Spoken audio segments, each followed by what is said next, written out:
Bismillahirrohmanirrohim. Assalamualaikum warahmatullahi wabarakatuh. Hai hai hai, semangat pagi anak-anak kelas 2 SD Negeri Jenang 01 Majenang. Hari ini kita masih di tema 6, merawat hewan dan tumbuhan. Kita pada hari ini akan mempelajari subtema 4, merawat tumbuhan, yaitu muatan materi pelajaran tematik mencakup muatan PKN, Bahasa Indonesia, Matematika, dan SPDP. Baik anak-anak, sebelum kita mulai pembelajaran di pagi hari ini, mari kita doa dulu sebelum belajar.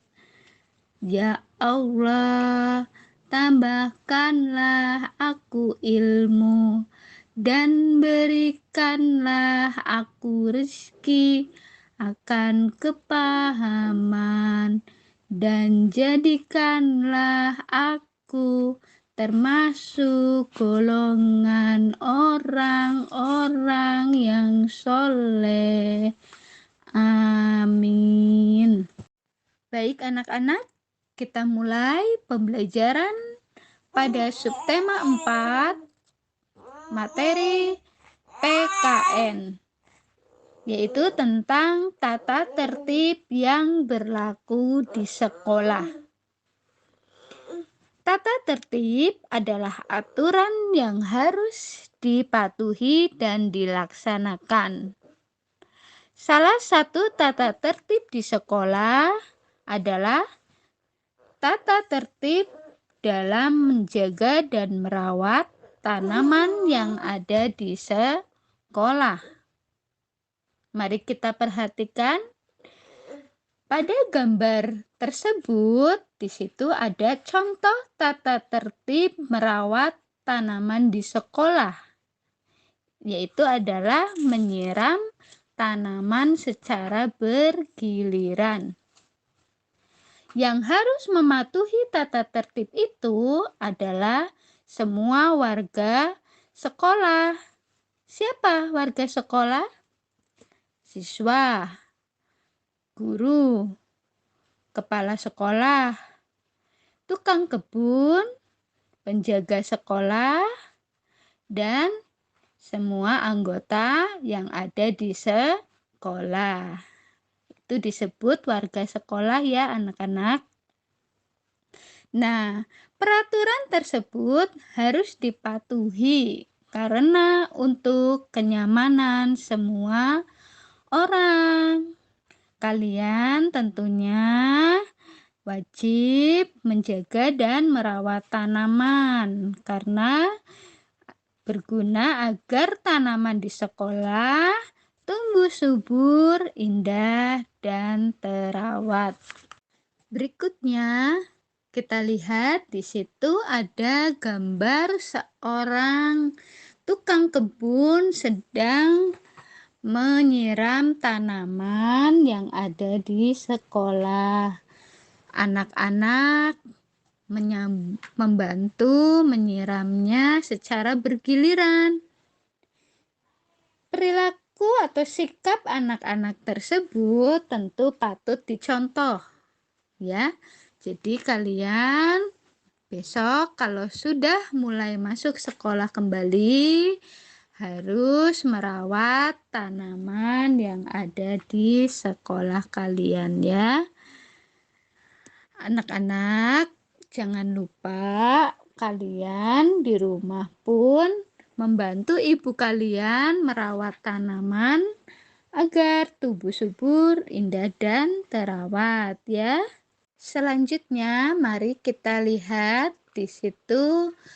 Pasangkan tata tertib sekolah berikut dengan manfaat yang tepat. Mari kita simak bersama. Di sini di kotak sebelah kiri ada kelompok tata tertib. Dan di kelompok sebelah kanan ada kelompok manfaatnya. Gambar yang pertama, kotak yang pertama, yaitu datang ke sekolah lebih pagi pada waktu piket kelas.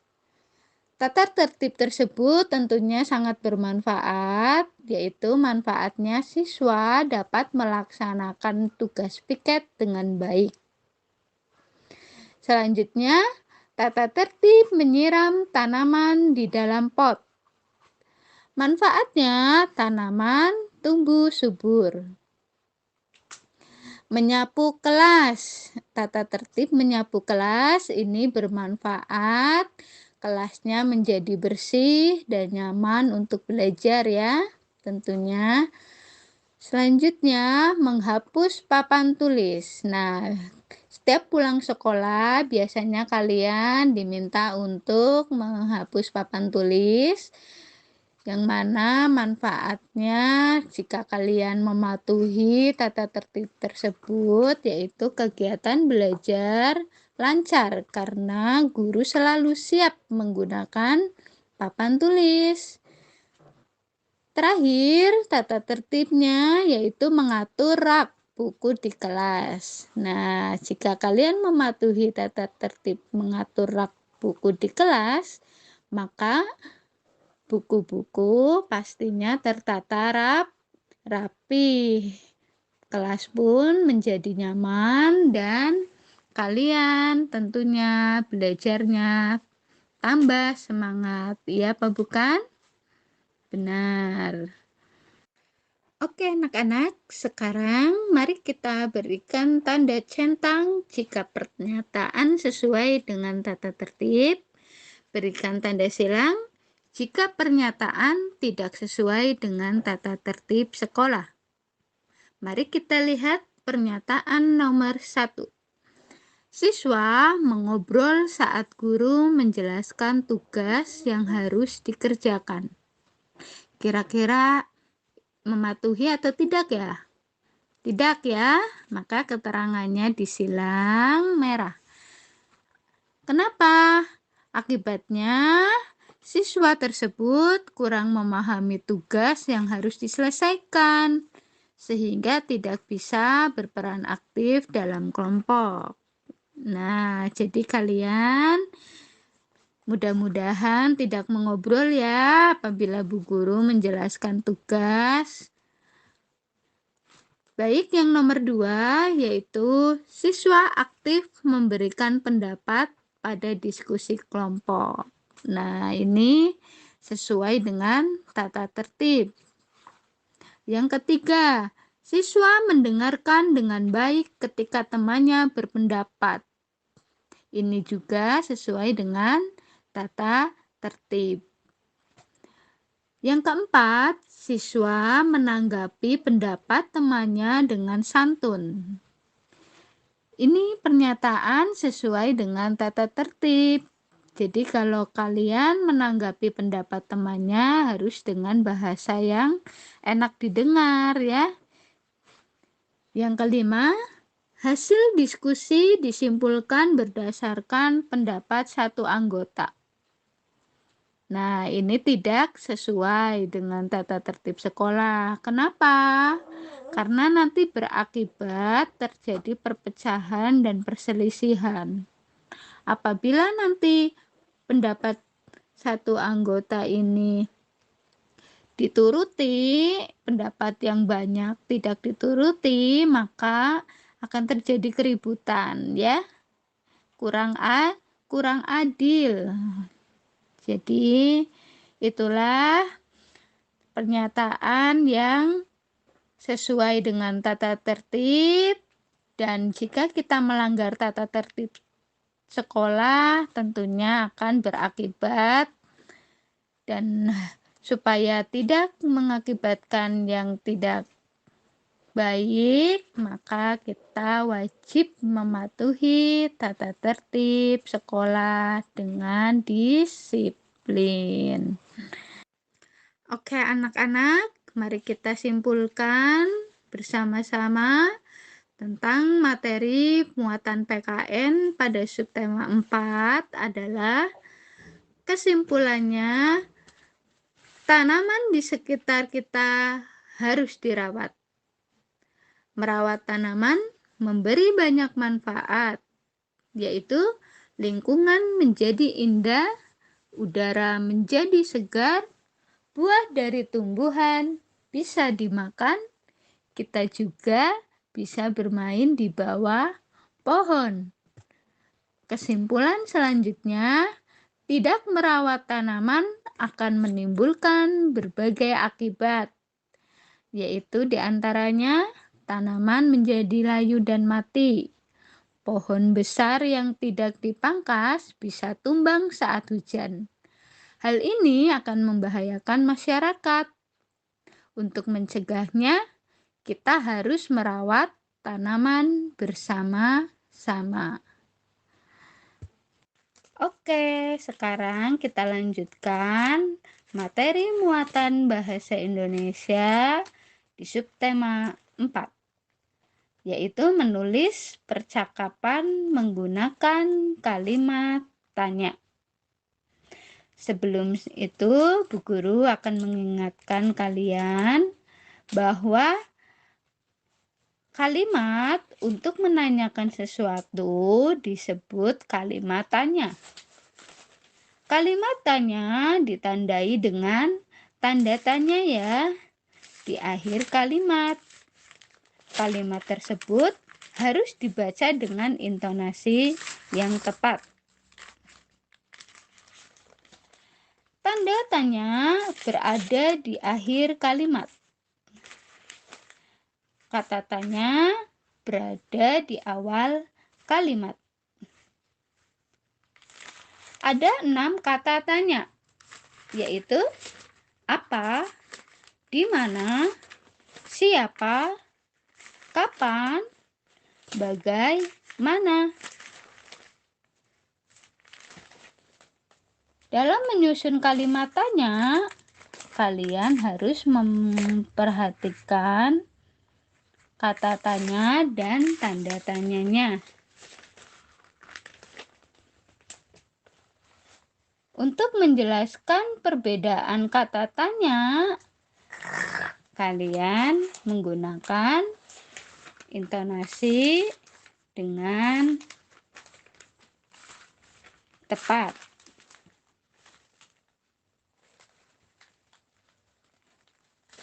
Baik anak-anak, sekarang perhatikan menulis percakapan menggunakan kalimat tanya.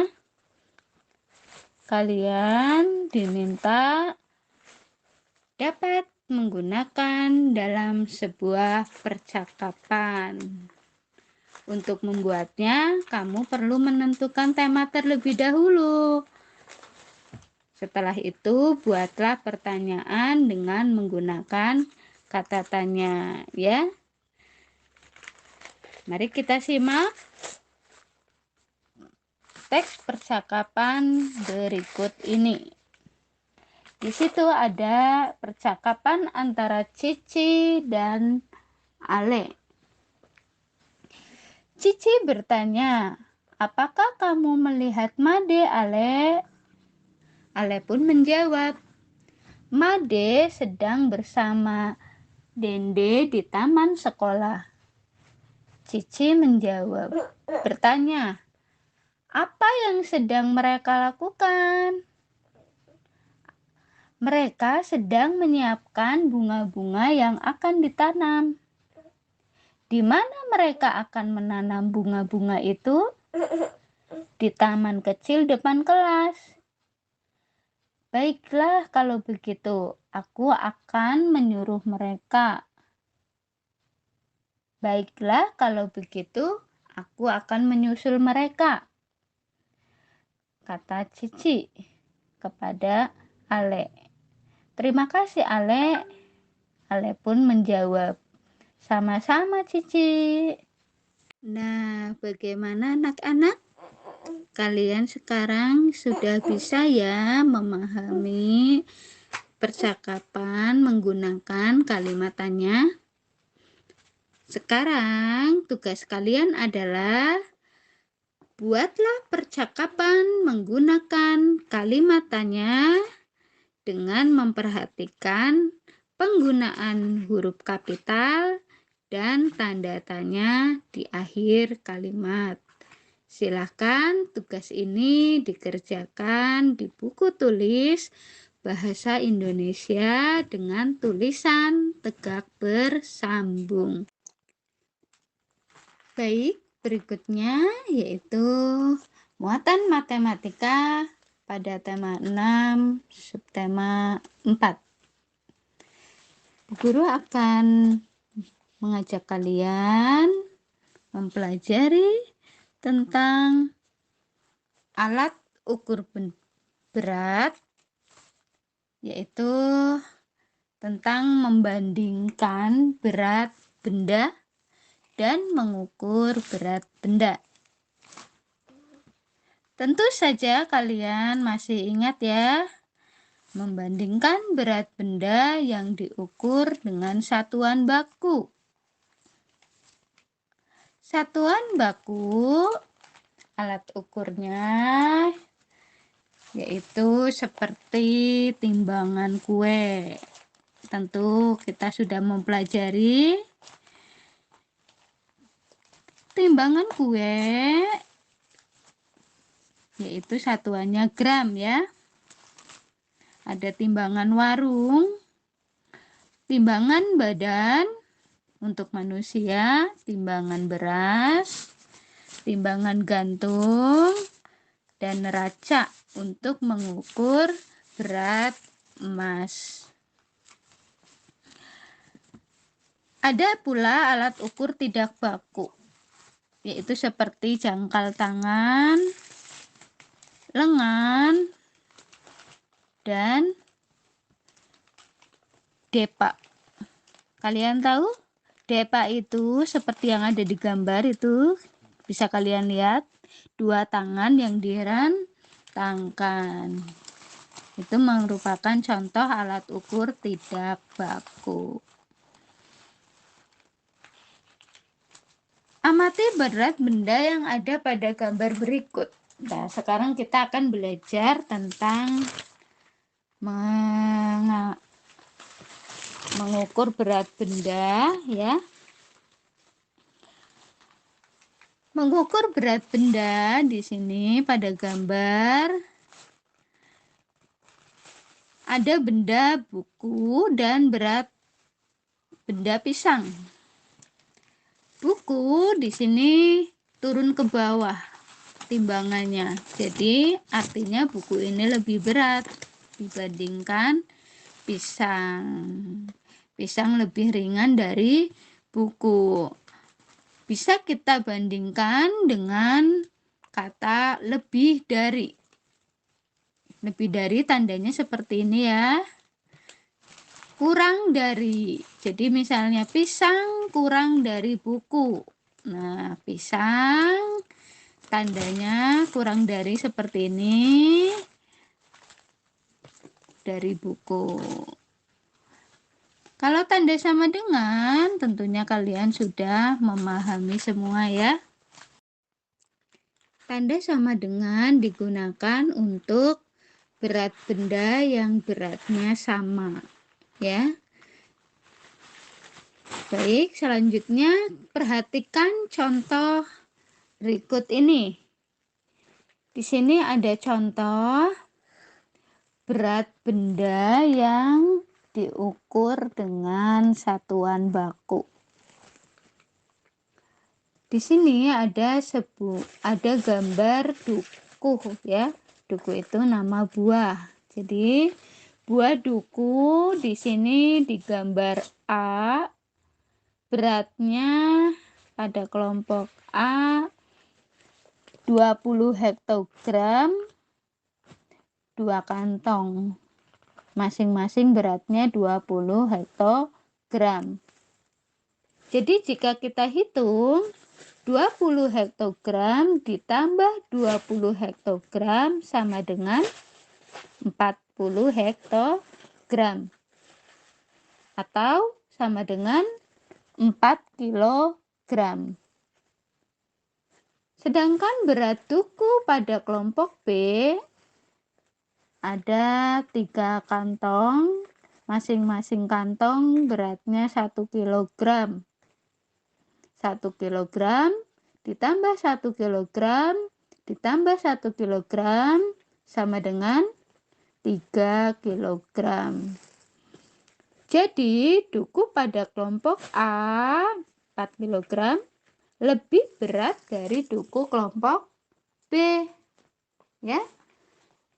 Jika diberi tanda, maka kelompok A, duku pada kelompok A tandanya lebih besar dari duku kelompok B.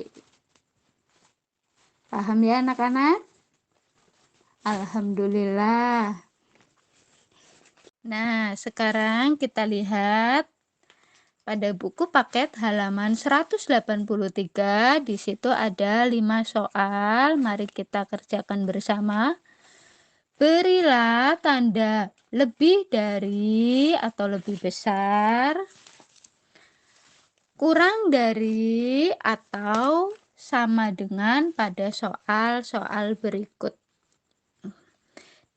Nomor 1. Ada buah mangga. Buah mangga 5 kilo dan buah mangga 1 kilo tentunya lebih berat yang 5 kilo. Jadi 5 kilo lebih besar dari 1 kilogram. Perhatikan tandanya lebih besar. 2. 25 on buah duku berapa kilo? Ya, betul, 2,5 kilogram. Dengan duku 2 kilo lebih berat yang 2,5 ya. Jadi 25 on lebih besar dari 2 kilogram. Lebih besar tandanya. Ini ya. Nomor 3, 40 on itu sama dengan 4 kilogram. Ya, sama dengan. Nomor 4, 50 on itu kalau kita jadikan kilo berapa? 5 kilo. 5 kilo dengan 2 kilo lebih besar 5 kilo. Jadi 5 lebih berat dari 2 kilo. Tandanya lebih besar. Nomor 5. Buah semangka 3 kilo. Itu kalau dijadikan on 30 on. Jadi berat semangka yang di kiri dan yang di kanan sama berat atau sama dengan. Kita beri tanda sama dengan. Baik anak-anak, untuk tugas matematika nanti Bu Guru minta kalian mengerjakan aktivitas 3 dan aktivitas 4 pada LKS kalian masing-masing, yaitu LKS tema 6 halaman 93. Halo anak-anak, bagaimana? Masih semangat? Yuk kita tepuk semangat dulu. Tepuk semangat. Prok prok prok se, prok prok prok ma, prok prok prok ngat. Semangat. Selalu semangat ya anak-anak.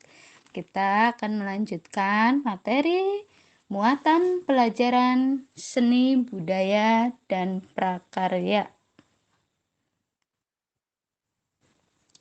Yaitu tujuan pembelajarannya pada subtema 4, siswa dapat mengenal pengolahan bahan buatan dalam berkarya.